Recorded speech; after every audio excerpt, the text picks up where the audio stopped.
اللہ تبارک و تعالیٰ نے قرآن کریم کے اندر ارشاد فرمایا یا ایھا الناس قد جاءکم برہان من ربکم، اے لوگو تحقیق تمہاری طرف تمہارے رب کی طرف سے دلیل آ گئی۔ یعنی اللہ تبارک و تعالیٰ نے دلیل سے مراد حضور آقا علیہ السلام کی ذات ہے۔ اللہ تبارک و تعالیٰ نے حضور کو دلیل بنا کر بھیجا، یعنی ہم نے رب کو مانا تو حضور کی وجہ سے۔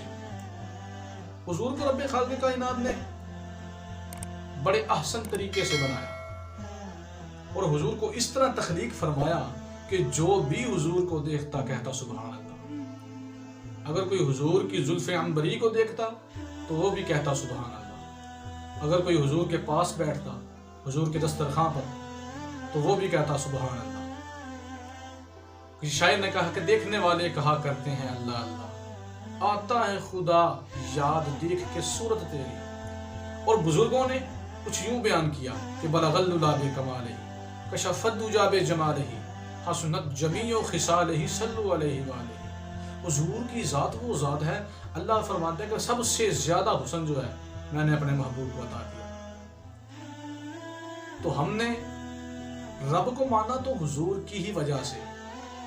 اور دوستو آج میرے اس موضوع کا مقصد یہ ہے، بتانا مقصود یہ ہے کہ ماہ ربیع الاول کا یہ جو مہینہ چل رہا ہے، ہم نے اپنی روایات کو چھوڑ دیا ہے، ہم نے گھر گھر میں محفل کرنی ہے۔ پیغام یہ دینا ہے آج، ضروری نہیں کہ 5-7 مولوی کو گھر میں بلا کے ہم محفل کریں گے تو پھر محفل ہوگی، نہیں، ہم نے گھر میں محفل کرنی ہے۔